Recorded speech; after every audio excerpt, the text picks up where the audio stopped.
B ಗ್ರಾಮದ ಬಸವರಾಜ ಚಂದನ ಹೊಲದಿಂದ ಸಿದ್ದಪ್ಪ ಅಟ್ಗಾರ್ ಹೊಲದವರೆಗೆ ನಾಲಾ ಉಳುತ್ತುವುದು. ಬಿ ಗ್ರಾಮದ ಸತೀಶ್ ಪಾಟೀಲ್ ಹೊಲದಿಂದ ಅಂಬಾರೆ ಬೆಳಿಕಟ್ಟು ಹೊಲದವರೆಗೆ ನಾಲಾ ಉಳುತ್ತುವುದು. ಬಾಬು ಅವರ ಹೊಲದಲ್ಲಿ ಚೆಕ್ ಡ್ಯಾಮ್ ಉಳುತ್ತುವುದು.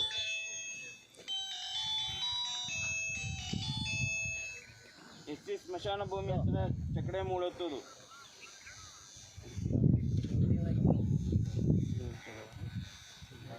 ಬಿ ಗ್ರಾಮದ ಚಿಂಚೋಳಿ ಕೆರೆಯಿಂದ ಬಸವರಾಜ ಜೋಗಾರ್ ಹೊಲದವರೆಗೆ ನಾಲಾ ಉಳುತ್ತುವುದು.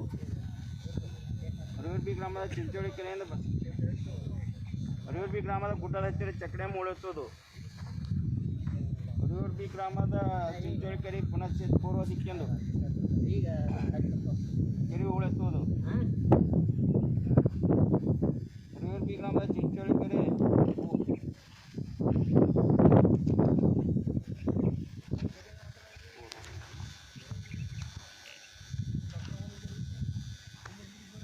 ಬಿ ಗ್ರಾಮದ ಚಿಂಚೋಳಿ ಕೆರೆ ಪಶ್ಚಿಮ ದಿಕ್ಕಿನ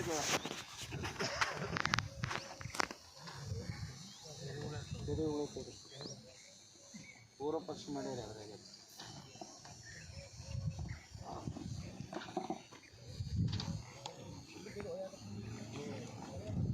ಗುರು ಸಾಬ್ ಅಬ್ದುಲ್ ಸಾಬ್ ಹೊಲದ ಚೆಕ್ ಡ್ಯಾಮ್ ಉಳುತ್ತುವುದು.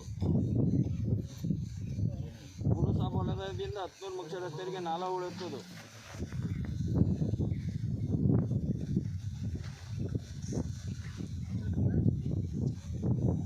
ಬಿ ಗ್ರಾಮದ ಶ್ರಮ 154 ಅಬ್ದುಲ್ ಸಾಬ್ ಮೌಲಾಲಿ ಹೊಲದಲ್ಲಿ ಕ್ಷೇತ್ರ ಬದು. ಬಿ ಗ್ರಾಮದ ಸಿದ್ದಾರಾಮ ಗಲ್ಲು ಹೊಲದ ಚೆಕ್ ಡ್ಯಾಮ್ ಉಳುತ್ತುವುದು. ಬಿ ಗ್ರಾಮದ ಚಿಂಚೋಳಿ ಕೆರೆ ಪುನಶ್ಚೇತನ ಕಾಮಗಾರಿ.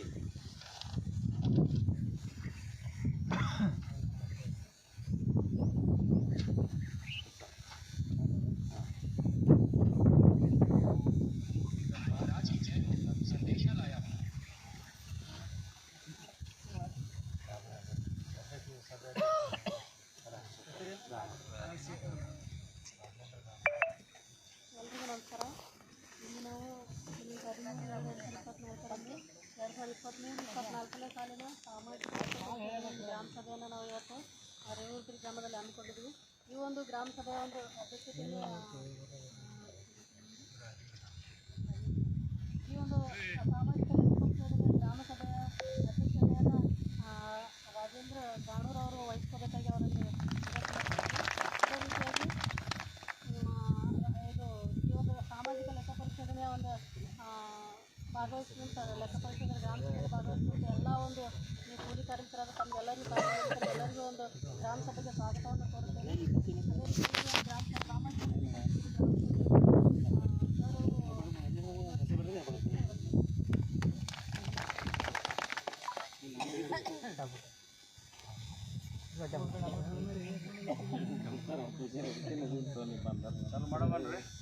ಮಾಡಿ ಸರ್ ಮಾಡ್ಬೋದಾ? ಸ್ವಲ್ಪ ನಮ್ಗೆ ಮಾತಾಡೋಕೆ ಅವಕಾಶ ಕೊಡ್ಬೇಕು, ಆಮೇಲೆ ನಿಮ್ಗೆ ಅವಕಾಶ ಕೊಡ್ತೀವಿ. ಮಾತಾಡೋಕೆ ಅಡ್ಡಾಡು ಬಂದ್ರಂದ್ರೆ ನಮಗೂ ಮಾತಾಡೋಕೆ ನಿಮಗೂ ಆಗೋದಿಲ್ಲ. ಯಾಕೆ ನೀವು ದಿನ ಊರಾಗಿರ್ತೀರಿ ಮಾತಾಡ್ತೀರಿ ಸರ್, ಹೌದಿಲ್ಲ? ನಮ್ಮ ಮಾತಾಡೋ ಒಂದು 10 ನಿಮಿಷ ಅವಕಾಶ ಕೊಡ್ತೀವಿ, ಆಮೇಲೆ ನಿಮ್ಗೆ ಮಾತಾಡೋದು. ಮಹಾತ್ಮ ಗಾಂಧಿ ರಾಷ್ಟ್ರೀಯ ಗ್ರಾಮೀಣ ಉದ್ಯೋಗ ಖಾತ್ರಿ ಯೋಜನೆ ಇಂದಿನ ಸಾಮಾಜಿಕ ಪರಿಶೋಧನೆ ಗ್ರಾಮ ಸಭಾ ಅಧ್ಯಕ್ಷ ವಹಿಸಿರ್ತಕ್ಕಂಥ ರಾಜೇಂದ್ರ ಗಾಣೂರು ಅವರೇ, ಅದು ಗ್ರಾಮ ಪಂಚಾಯತಿ ಅಧ್ಯಕ್ಷರೇ ಮತ್ತು ಗ್ರಾಮ ಪಂಚಾಯತ್ ಎಲ್ಲ ಸದಸ್ಯರೇ ಮತ್ತು ಪಂಚಾಯತಿಯ ಅಧ್ಯಕ್ಷರೇ ಮತ್ತು ಇವರು ಅಭಿವೃದ್ಧಿ ಅಧಿಕಾರಿಗಳೇ ಮತ್ತು ಕಾರ್ಯದರ್ಶಿ ಮತ್ತು ಪಂಚಾಯತಿ ಎಲ್ಲ ಸಿಬ್ಬಂದಿಯವರೇ ಮತ್ತು ಇವತ್ತಿನ ಎಲ್ಲ ಈ ಕಾರ್ಯಕ್ರಮದ ಫಲಾನುಭವಿಗಳಾಗಿರ್ತಕ್ಕಂಥ ನಮ್ಮೆಲ್ಲರಿಗೂ ಕೂಡ ಈ ಸಾಮಾಜಿಕ ಪರಿಸರದ ಸವಲತ್ತನ್ನು ಕೋರುತ್ತೇನೆ. ಈ ಮುಖ್ಯವಾಗಿ ನಾವು 1/12/2023 ನಿಮ್ಮ ಒಂದು ಸಾಮಾಜಿಕ ಬಂದಿದ್ದೀವಿ. ಸುಮಾರು ಒಂದು 2 ತಿಂಗಳಿಂದಲೇ ಇಲ್ಲಿ ಬಂದು ಕೆಲಸ ಮಾಡಿ ಹೋಗಿದ್ದೀವಿ. ಅವಾಗ ವರ್ಷ ಅಂತೇಳಿ ಅಭಿವೃದ್ಧಿ ಕರೀತೀವಿ. ಆ ಸಂದರ್ಭದಾಗೆ ನಾವು ಅಡ್ಮಿಟ್ ಮಾಡಿದ್ವಿ. ಮತ್ತೆಲ್ಲ ನಿಮ್ಮಲ್ಲಿ ಏನು ಕಾಮಗಾರಿ ಓದಿಸಿದ್ವಲ್ಲ ಇಷ್ಟೆಲ್ಲ ಕಾಮಗಾರಿಗಳು ನೀವೇ ಕೂಲಿ ಮಾಡಿರಿ ಅಂತ ಹೇಳ್ಯಾರ. ಅಥವಾ ನೀವು ಕೂಲಿ ಮಾಡಿರಲ್ಲ, ನಿಮ್ಗೆ ಗೊತ್ತದು. ನೀವೇ ಮಾಡಿರಿ ಕೆಲಸ, ಅವರೆಲ್ಲ ಓದಿ ಹೇಳಿದ್ರಲ್ಲ, ಎಲ್ಲ ಕೆಲಸ ಮಾಡಿರಿ. ಎಷ್ಟು ಕೂಲಿ ಕೊಟ್ರಿ ನಿಮ್ದು? 16 ರೂಪಾಯಿ.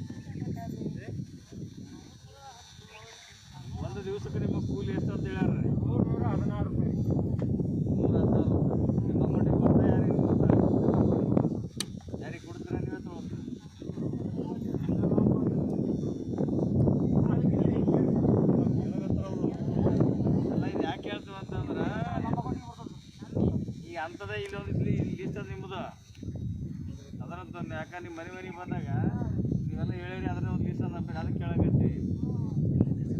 ಯಾಕೆ ಹೇಳ್ತಂದ್ರೆ ಮಹಾತ್ಮ ಗಾಂಧಿ ರಾಷ್ಟ್ರೀಯ ಗ್ರಾಮೀಣ ಉದ್ಯೋಗ ಖಾತ್ರಿ ನಮ್ಮ ಕೂಲಿ ನಮ್ಮ ಹಣ ಇದು, ನಮ್ಮ ದುಡಿಮೆ ನಮ್ಮ ಹಕ್ಕು, ನಮ್ಮ ಹಣ ನಮ್ಮ ಲೆಕ್ಕ ಅಂತೇಳಿ ಸರ್ಕಾರ ಒಂದು ಘೋಷಣೆ ಮಾಡಿದೆ. ಘೋಷಣೆಗೆ ಅನುಗುಣವಾಗಿ ಈಗ ರೊಕ್ಕ ನಿಮಗೆ ಮುಟ್ಟೋದಿಲ್ಲ, ನೀವು ಕೂಲಿ ಮುಟ್ಟಲ್ಲ, ನೀವೇ ದುಡಿದಿಲ್ಲ, ಈ ಕಾಮಗಾರಿ ಎಲ್ಲ ಸಿಹಿ ಮಾಡ್ರಿ ಅಂತ ಇತರ ಉದ್ದೇಶಕ್ಕಾಗಿ ಮೊದಲು ಆಗಕ್ಕೆ ಮುಂದೆ ಹೇಳ್ಸಿದ್ದೀವಿ. ಅಷ್ಟು ಕಾಮಗಾರಿ ನಾವೇ ಮಾಡಿದ್ವಿ ಅಂದ್ರೆ ಸಂತೋಷ, ಅಷ್ಟು ರೊಕ್ಕ ನಿಮಗೆ ಮುಟ್ಟಂದ್ರೆ ಸಂತೋಷ.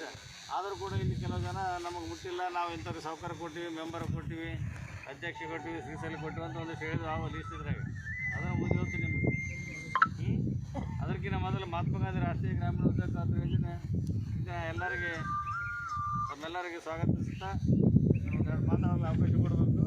ಮಹಾತ್ಮ ಗಾಂಧಿ ರಾಷ್ಟ್ರೀಯ ಗ್ರಾಮೀಣ ಉದ್ಯೋಗ ಖಾತ್ರಿ ಯೋಜನೆ 2005ರಲ್ಲಿ ಜಾರಿಗೆ ಬಂದಿದೆ.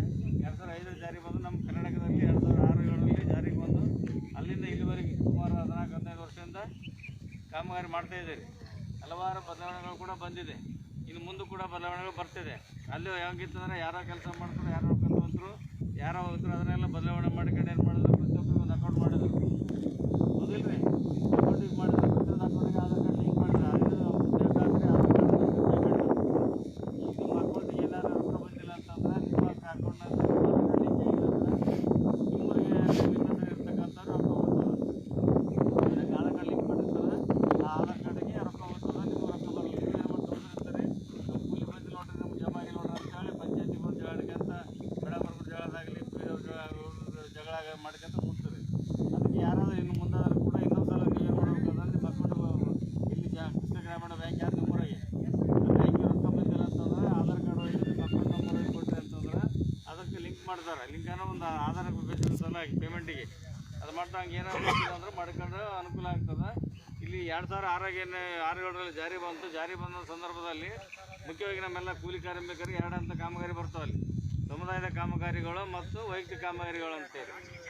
ಸಮುದಾಯ ಕಾಮಗಾರಿಗಳು ಅಂತಂದ್ರೆ ನಿಮ್ಮೂರಿಗೆ ಬೇಕಾಗಿರ್ತಕ್ಕಂಥ ಏನು ಮಾಡೋಕ್ಕತ್ತೀರಿ ಸಮುದಾಯದ ಕಾಮಗಾರಿ, ನಾಲ ಉಳಿಯತ್ತು ಸಮುದಾಯ ಕಾಮಗಾರಿ.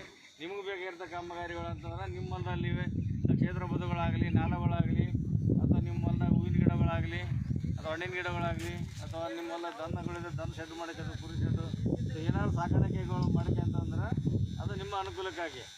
ಇಲ್ಲಿ ವೈಯಕ್ತಿಕ ಮತ್ತು ಸಮುದಾಯ ಯಾಕೆ ಅಂತಂದ್ರೆ ಸಮುದಾಯ ಅಂದರೆ ನೀವೆಲ್ಲ ಕೂಡಿ ಮಾಡೋದು. ಕೂಲಿ ಬೇಕಾಗಿರ್ತಕ್ಕಂಥ ನಾಲ ಇರ್ಬೋದು, ಅಥವಾ ಕೆರೆ ಉಳತ ಆಗಿರ್ಬೋದು, ಅಥವಾ ನಿಮ್ಮಲ್ಲಿ ಏನಾದರೂ ಕಾಮಗಾರಿ ಕೆರೆ ಉಳಂತ ಬೇರೆ ಬೇರೆ ಕಾಮಗಾರಿ ಮಾಡಿದ್ರೆ ಅಂದ್ರೆ ಅಂಥ ಕಾಮಗಾರಿ ಮಾಡಿದಾಗ ನಿಮಗೆ ಅನುಕೂಲ ಆಗ್ತಕ್ಕಂಥ ಮತ್ತು ವೈಯಕ್ತಿಕ ಕಾಮಗಾರಿ ಎರಡು ಮಾಡಿದ್ರೆ ಏನೇ ಮಾಡಬೇಕಾದ್ರೆ ಉದ್ಯೋಗ ಖಾತ್ರಿಯಲ್ಲಿ ಜಾಬ್ ಕಾರ್ಡ್ ಬೇಕು. ಜಾಬ್ ಕಾರ್ಡಿಗೆ ಅಕೌಂಟ್ ನಂಬರ್ ಇರಬೇಕು. ಅಕೌಂಟ್ ನಂಬರ್ಗೆ ಏನಿರ್ಬೇಕಂದ್ರೆ ನಿಮ್ಮ ಆಧಾರ್ ಕಾರ್ಡ್ ಲಿಂಕ್ ಇರಬೇಕು. ಆಧಾರ್ ಕಾರ್ಡ್ ಲಿಂಕ್ ಇತ್ತಂದ್ರೆ ನಿಮ್ಮ ಅಕೌಂಟ್ ನಂಬರ್ಗೆ ನಿಮ್ಮ ಅಕೌಂಟಿಗೆ ಬ್ಯಾಂಕಿಗೆ ಲಿಂಕ್ ಮಾಡಿದ್ರೆ ಅಂತಂದ್ರೆ ನಿಮ್ಮದು ರೊಕ್ಕ ಜಮಾ ಆದದ್ದು ಜಮಾ ಆಗಲ್ಲ ನಿಮ್ಮ ಮೊಬೈಲ್ದಾಗ ಗೊತ್ತಾಗ್ಬಿಡ್ತದೆ. ನಮ್ಮ ರೊಕ್ಕ ಎಷ್ಟು ಬಂತು ಎಷ್ಟು ಬಂದಿಲ್ಲ ಅನ್ನೋದು ಬ್ಯಾಂಕಿಗೆ ಅವಶ್ಯಕತೆ ಇಲ್ಲ. ಅದು ಕೂಡ ನಿಮ್ಮ ಬ್ಯಾಂಕಿಗೆ ಕೊಟ್ಟರೆ ಅಂದ್ರೆ ಅದು ಕೂಡ ಅವ್ರು ಲಿಂಕ್ ಮಾಡ್ತಾರೆ, ನಿಮ್ಮ ಅಕೌಂಟಿಗೆ ಇದರಿಗೆ ರೊಕ್ಕ ಬರ್ತದೆ. ಇದು ಮುಖ್ಯವಾಗಿ ಒಂದು ಉದ್ಯೋಗ ಖಾತ್ರಿ ಅಂದರೆ 4 ಉದ್ದೇಶಗಳು ಇಟ್ಕೊಂಡು ಜಾರಿಗೆ ಬಂದಿದೆ.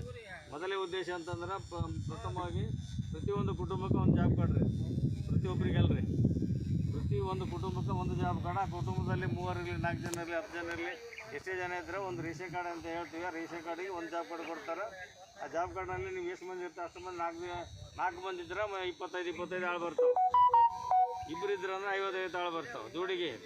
ಅದಕ್ಕೆ ಒಂದು ಕುಟುಂಬಕ್ಕೆ ಒಂದು ಅಂತ ಹೇಳಿದ್ರೆ ಇದ್ರ ಮುಖ್ಯ ಉದ್ದೇಶ ಏನಪ್ಪ ಅಂತಂದ್ರೆ ಒಂದು ಕುಟುಂಬಕ್ಕೆ ಒಂದು ಜಾಬ್ ಕಾರ್ಡಿಗೆ 100 ದಿವಸ ಕಡಿಮೆ ಇಲ್ಲ ಅಂತೆ ಕೂಲಿ ಕೊಡುವುದು. ಕೂಲಿ ಕೊಟ್ಟಾಗ ಒಂದು ನಿರ್ದಿಷ್ಟವಾದ ಸ್ಥಳದಲ್ಲಿ ಯಾವುದೇ ಒಂದು ಕಾಮಗಾರಿ ಮಾಡ್ಬೇಕಾದ್ರೆ ಕಾಮಗಾರಿ 10 ವರ್ಷ ಕನಿಷ್ಠ 10 ವರ್ಷ ಬಾಳಿಕೆ ಬರೋಂಥ ಒಂದು ಕಾಮಗಾರಿ ಮಾಡಬೇಕಂತ ಮೊದಲನೇ ಉದ್ದೇಶ ಉದ್ಯೋಗ ಖಾತ್ರಿ. ಆ ಒಂದು ಉದ್ದೇಶ ಇಟ್ಕೊಂಡು ಇದು ಕೆಲಸಕ್ಕೆ ಬಂದದೆ. ದುಡಿಯೋಕೆ ಈಗ ಕೆಲಸನ ಸಿಗಬೇಕು ಮತ್ತು ಕೆಲಸನ ಗುಣಮಟ್ಟದಾಗಿರಬೇಕು, ಅದು ದೀರ್ಘಕಾಲ ಬಾಳಿಕೆ ಬರೋಂತಾಗಿರುತ್ತೆ. ದೀರ್ಘಕಾಲ ಬಾಳಿಕೆ ಬರೋಂತಂದ್ರೆ ಏನು ಮಾಡ್ಬೇಕಾರೆ ಇಲ್ಲಾಂದ್ರೆ ನೀರನ್ನು ಇದಾಗ್ತದೆ ಅಂದ್ರೆ ನೀರು ಒಂದು ಕಡೆ ಶೇಖರಣೆ ಆಗಲಿಕ್ಕೆ ಹೋಗ್ತದೆ. ಆ ಶೇಖರಣೆ ಆಗೋಂಥ ಒಂದು ಸಂದರ್ಭದಲ್ಲಿ ನಿಮ್ಮೂರಲ್ಲಿ ಕೆರೆಗಳು ನೋಡಿವಿ ನಾವು.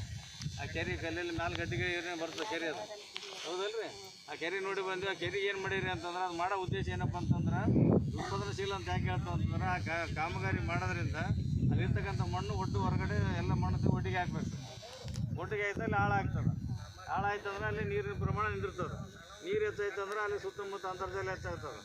ಅಂತರ್ಜಲ ಹೆಚ್ಚಾಯ್ತು ಸುತ್ತಮುತ್ತ ಗಿಡಗಂಟೆಗಳು ಜಾಸ್ತಿ ಬೆಳಿತಾವೆ. ಗಿಡಗಂಟೆ ಜಾಸ್ತಿ ಬೆಳೆದ್ರಿಂದ ಏನಂತ ಪ್ರಾಣಿಗಳು ಪಕ್ಷಿಗಳಲ್ಲಿ ಬಂದು ವಾಸ ಮಾಡ್ತಾವೆ. ಅದು ವಾಸ ಮಾಡೋದ್ರಿಂದ ಪ್ರತಿಯೊಂದು ಪಕ್ಷಿ ಬಂತಂದ್ರೆ ಆ ಪಕ್ಷಿ ಇಕ್ಕಿ ಇಡ್ತಕ್ಕಂಥದ್ದು ಏನು ಇಕ್ಕಿ ಇಡ್ತು ನಮಗೆಲ್ಲ ಗೊತ್ತದ. ಅದೇನು ಇಕ್ಕಿ ಇಕ್ಕಿ ನಮ್ಮ ರೈತರು ಭಾಳ ದೊಡ್ಡ ಲಾಭ ಅಂತದ್ದು, ಭಾರಿ ಪ್ರಮಾಣದ ಗೊಬ್ಬರ ಆಗ್ತಂಥದ್ದು.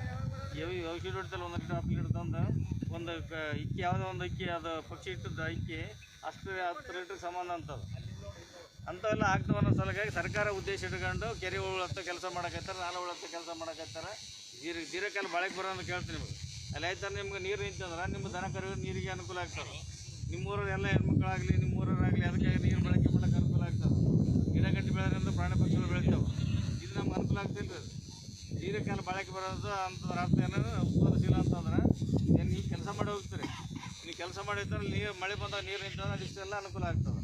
ಆ ಅನುಕೂಲಕ್ಕೆ ಆಗೋ ಸಲುವಾಗಿ ಏನು ಮಾಡಿ ಸರ್ಕಾರ ದೀರ್ಘಕಾಲ ಬಾಳೆಗೆ ಬರೋಂಥ ಒಂದು ಕಾಮಗಾರಿ ಮಾಡ್ಬೇಕಂತ ಹೇಳ್ತಾರೆ. ಇನ್ನೊಂದು ದೀರ್ಘಕಾಲ ಬಾಳೆಗೆ ಬರೋಂಥ ಅಂದ್ರೆ ಈ ಉದಾಹರಣೆಗೆ ನಿಮ್ಮ ಶಾಲೆಗೆ ಆಟದ ಮೈದಾನ ಮಾಡ್ತಾರೆ, ಕಂಪೌಂಡ್ ಮಾಡೋಕೈತಾರೆ, ಆಮೇಲೆ ಗೋಡನ್ ಮಾಡೋಕೈತಾರೆ.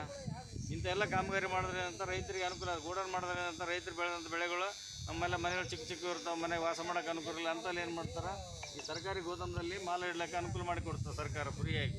ಅಂಥ ಗೋದಾಮುಗಳು ಮಾಡ್ಬೇಕಂತ ಹೇಳಿ ಮಾಡ್ಯಾರ. ಆದರೆ ಇಲ್ಲಿ ಯಾವುದು ನಿಮ್ಮಲ್ಲಿ ಆಗಿಲ್ಲ ಗೋದಾಮುಗಳು, ಬರೀ ಕೆರೆಗಳು ಅಥವಾ ಮಾಡಿರಿ. ಇನ್ನೊಂದು ಉದ್ದೇಶ ಏನಪ್ಪ ಅಂದ್ರೆ ನಮ್ಮ ಬಡವರ ಜೀವನೋಪಾಯವನ್ನು ಆರ್ಥಿಕ ಮಟ್ಟ ಸುಧಾರಣೆ ಮಾಡೋದು. ಬಡವರ ಜೀವನೋಪಾಯದ ನಮ್ಮ ಆರ್ಥಿಕ ಮಟ್ಟ ಹೆಚ್ಚೋದಂತಂದ್ರೆ ಏನು ವೈಯಕ್ತಿಕ ಕಾಮಗಾರಿ ಬಗ್ಗೆ ಹೇಳಿದ್ನಲ್ಲ, ವೈಯಕ್ತಿಕ ಕಾಮಗಾರಿ ನಿಮ್ಮ ಸ್ವಂತಕ್ಕೆ ಬೇಕಾದ್ರೆ ಅಂದ್ರೆ ಇಲ್ಲಿ ಕೆಲಸ ಮಾಡೋರು ನೀವೇ, ರೊಕ್ಕ ತಗೋರು ನೀವೇ, ನಿಮ್ಗೆ ಅನುಕೂಲ ಆಗಂತದೆ. ನಿಮ್ಮ ಹೊಲ್ದಾಗ ಏನೋ ಲೆವೆಲ್ ಇತ್ತು ಲೆವೆಲ್ ಮಾಡ್ಕೋಬೋದು. ಅಥವಾ ನೀವು ಸರ್ಕಾರ ಕಡೆ ಮನೆ ಕೊಡೋಕೈತಾರೆ, ಆ ಮನೆ ಕೂಡ ಎಕ್ಸ್ಟ್ರಾ 90 ದಿನ ಕೊಡ್ತಾರೆ ನಿಮ್ಗೆ. ಈ 100 ದಿವಸ ಅದರಲ್ಲಿ ಉದ್ಯೋಗ ಖಾತ್ರಿಯಾಗ 90 ದಿವಸ ಕೊಟ್ಟಾರೆ ಕೂಲಿದು. ಅದು ಸರ್ಕಾರ ಕೊಡೋದು ರೊಕ್ಕ ಬೇರೆ, ಮತ್ತು ಇದರ ಉದ್ಯೋಗ ಖಾತ್ರಿ ರೊಕ್ಕ ಕೊಡ್ತಾರೆ. ಅವಾಗೇನಾದ್ರು ಅಲ್ಲಿ ನಿನ್ನ ಹೆಸರಲ್ಲಿ ಏನೇ ಮರಿಬೇಕು, ಆ ರೊಕ್ಕ ನಿನಗೆ ಬಂದು ಸೇರ್ಬೇಕು. ಅದು ಆ ಉದ್ದೇಶಕ್ಕಾಗಿ ಅಂತಂದ್ರೆ ದುಡಿಯೋರು ನೀನೇ, ರೊಕ್ಕ ತಗೋರು ನೀವು ಅಂದಾಗಲ್ಲಿ. ಹೊಲ್ದಾಗ ನಿಮ್ಮ ಹೊಲ್ದಾಗ ಗಿಡ ಬೆಳೆಸ್ಕೊಂಡ್ರೆ ನಿಮಗೆ ಲಾಭ ಆಗ್ತದೆ. ಹಣ್ಣಿನ ಗಿಡ ಬೆಳೆಸ್ಕೊಂಡ್ರೆ ಅಥವಾ ಕಾಯಿಪಲ್ಯ ಮಾಡ್ಕೊಂಡು ನಿಮಗೆ ಲಾಭ ಆಗ್ತದೆ. ಸರ್ಕಾರಕ್ಕಾಗಲಿ ಪಿಡಿಯವರಿಗಾಗಲಿ ನಮ್ಗೆ ಯಾರಿಗೆ ಲಾಭ ಆಗಲ್ಲ. ಅದರ ಅರ್ಥ ನೀವೇ ದುಡಿದು ನೀವೇ ತಗೋರು ಅಂತ. ಇದು ಎರಡನೇದು. ಮೂರನೇದಂದ್ರೆ ಪಂಚಾಯತ್ ರಾಜ್ ವ್ಯವಸ್ಥೆ ಬಲಪಡಿಸುವಂಥದ್ದು. ಪಂಚಾಯತ್ ರಾಜ್ ವ್ಯವಸ್ಥೆ ಬಲಪಡಿಸೋದು ಅಂತಂದ್ರೆ ಎಲ್ಲಿ ತಮ್ಮೆಲ್ಲರಿಗೂ ಗೊತ್ತಿರ್ಬೇಕು. ಈ ಪಂಚಾಯತ್ ರೊಕ್ಕ ಭಾಳ ಬರ್ತಾರೆ, ಎಲ್ಲ ಮೆಂಬರ್ ಕೊಡ್ತಾರೆ, ಅಧ್ಯಕ್ಷರಿಂದ ಹಾಕ್ತಾರೆ. ಭಾಳ ತಿಂದಾರಿ, ಏನು ಮಾಡಿಲ್ಲ ನಮ್ಮನಗಂತೀರಿ. ಪಂಚಾಯತಿಗೆ ಯಾವುದೇ ಅನುದಾನ ದೊಡ್ಡ ಪ್ರಮಾಣದ ಅನುದಾನ ಬರಲ್ಲ ರೀ. ಪಂಚಾಯತಿಗೆ ಯಾವುದೇ ಪ್ರಮಾಣ ದೊಡ್ಡ ಅನುದಾನ ಬರಲ್ಲ. ಅನುದಾನ ಬರ್ತದೆ ಅವ್ರಿಗೆ ಬರೀ ನೀರು ನಿರ್ವಹಣೆಗೆ ಅಷ್ಟೇ ಬರ್ತದೆ. ಇನ್ನೊಂದು ಸ್ಕೀಮ್ಯಾಗ ಬರ್ತದೆ ಅವ್ರಿಗೆ ಹೇಳ್ತಾರೆ, ಅದನ್ನು ಮಾಡ್ಲಾಕತ್ತೀವಿ. ಈಗ ಭಾಳ ಪ್ರಮಾಣದಲ್ಲಿ ಯಾವುದೂ ಬರಲ್ಲ. ಅದಕ್ಕೆ ಉದ್ಯೋಗ ಖಾತ್ರಿ ಯೋಜನೆಯಲ್ಲಿ ದೊಡ್ಡ ಪ್ರಮಾಣದ ದುಡ್ಡು ಬರೋದ್ರಿಂದ ನಿಮ್ಮೂರಲ್ಲಿ ಬೇಕಾದ CC ರೋಡ್ ಇರ್ಬೋದು, CC ಟ್ರೈನ್ಗಳು ಇರ್ಬೋದು, ಅಥವಾ ಈ ದೊಡ್ಡ ದೊಡ್ಡ ಯಾವುದೋ ಈ ರಾಜೀವ್ ಗಾಂಧಿ ಸೇವಾ ಕೇಂದ್ರ ಅಂಥವು ಕಟ್ಟಿಗಳಂಥವು, ಗೋದಾಮು ಕಟ್ಟ ಅಂಥವು, ಅಥವಾ ಇನ್ನಿತರ ಏನೇ ಸರ್ಕಾರಿ ಬಿಲ್ಡಿಂಗ್ ಸಹ ಅದು ಬಂದು ಅಂಗನವಾಡಿ ಕಟ್ಟಡ ಕಟ್ಟಿ ಹೇಳ್ಬೋದು.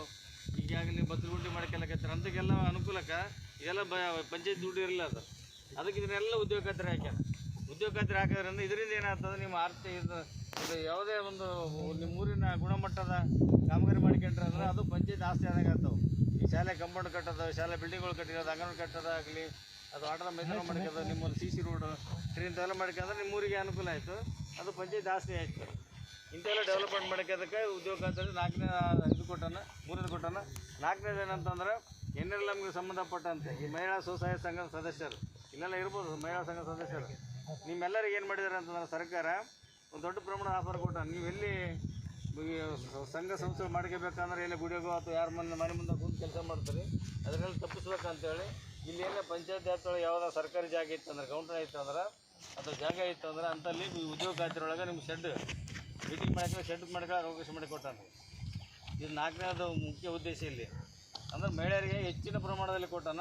ಆಮೇಲೆ ಮಹಿಳಾ ಸ್ವಸಹಾಯ ಸಂಘದ ಸದಸ್ಯರಾಗಿದ್ದೀರಿ ಅಂತಂದ್ರೆ, ನೀವು ಯಾರು ಮಹಿಳಾ ಸದಸ್ಯರಿದ್ದೀರಿ ಅಂದ್ರೆ ಕೂಡ ನಿಮಗೆ ಹೆಚ್ಚಿನ ಪ್ರಮಾಣ ನಿಮ್ಮಲ್ಲಿ ನಿಮ್ಮ ಹೆಸರಲ್ಲಿ ಆಸ್ತಿ ಇತ್ತು ಅಂದ್ರೆ ನೀವು ಕೂಡ ಅಲ್ಲಿ ಲೆವೆಲಿಂಗ್ ಮಾಡೋದು, ಬದುಗಳು ಮಾಡ್ಕೋದಾಗಲಿ, ಅಥವಾ ದನ ಶೆಡ್ರು ಮಾಡ್ಕೋದಾಗಲಿ, ಇಂಥ ಏನೇ ನಿಮ್ಮ ಹಣ್ಣಿನ ಗಿಡಗಳು ಮಾಡ್ಕೋದು ಏನೇ ಮಾಡ್ಕೋದು ಕೂಡ ನಿಮ್ಮ ಸ್ವಸಹಾಯ ಸಂಘದ ಸದಸ್ಯರಿಗೆ ಸಪರೇಟಾಗಿ ಅನುಕೂಲ ಮಾಡಿಕೊಡ್ತಾರೆ ಸರ್ಕಾರ. ಅದಕ್ಕೆ 4ನೇದು ಜೀವನೋಪಾಯ ಮಹಿಳೆಯರಿಗಾಗಿ. ಆಮೇಲೆ ಈಗಾಗಲೇ ತಮ್ಮೆಲ್ಲರಿಗೂ ಗೊತ್ತಿರಬೇಕು, ಮಹಿಳೆಯರಿಗಾಗಿಯೇ ಇಲ್ಲಿ ನಿಮ್ಮಲ್ಲಿ ಒಂದು ಕಸ ವಿಲೇವಾರಿ ಘಟಕ ಅಂತ ಮಾಡ್ಯಾರ. ಅದಕ್ಕೊಂದು ಗಾಡಿ ಬಂದೈತಿ, ಹೌದಿಲ್ಲ ರೀ? ನೋಡ್ರಿ ನಿಮ್ಮ ಗಾಡಿ. ಆ ಗಾಡಿಗೆ ನಿಮ್ಮ ಸ್ವಸಹಾಯ ಸಂಘದ ಮಹಿಳೆಯರು ಇರ್ತಕ್ಕಂಥ ಸದಸ್ಯರನ್ನೇ ತೊಗೊಳ್ಬೇಕಂತದ. ಅವ್ರಿಗಾಗಲೇ ತರಬೇತಿ ಕೊಟ್ಟಾರೆ. ಈಗಾಗಲೇ ನೀವು ಇರ್ಬೋದು, ನಿಮ್ಮ ಮಗಳಿರ್ಬೋದು, ಅಥವಾ ನಿಮ್ಮ ಸೊಸೆ ಇರ್ಬೋದು, ಅಂಥವ್ರು ಯಾರು ಒಬ್ಬರನ್ನ ತೊಗೊಂಡು ಇರ್ಬೇಕಂತ ಸರ್ಕಾರ ಆದೇಶದಿಂದ ತರಬೇತಿ ಕೂಡ ಕೊಟ್ಟಾರ. ಯಾರು ಆಗಿರ್ಬೇಕು ನಿಮ್ಮ ತರಬೇತಿ ಆಗಿ ವಾಹನ ಚಾಲಕರಾಗಿ ಆಗ್ಯಾರಲ್ರಿ, ಅದು ಮಹಿಳೆಯರಿಗೆ ಕೊಟ್ಟರೆ, ಬೇರೆ ಯಾರಿಗೆ ಪುರುಷರಿಗಿಲ್ಲ. ಅದು ಮಹಿಳಾ ಸಂಘದ ಸದಸ್ಯರಿಗೆ. ಇದನ್ನು ಯಾಕೆ ಹೇಳಕೈತಾರೆ ಅಂದ್ರೆ, ಏನೆಲ್ಲ ವ್ಯವಸ್ಥೆ ಒಳಗೆ ಅಂತಂದ್ರೆ ಬೇರೆ ಬೇರೆ ಕಡೆಯಿಂದ ಗುತ್ತಿಗೆದಾರಿ ಕೂಡ ಏನು ಬೇರೆ ಬೇರೆ ಕೆಲಸ ಮಾಡ್ತಾರೆ, ಬೇರೆ ಇದ್ರ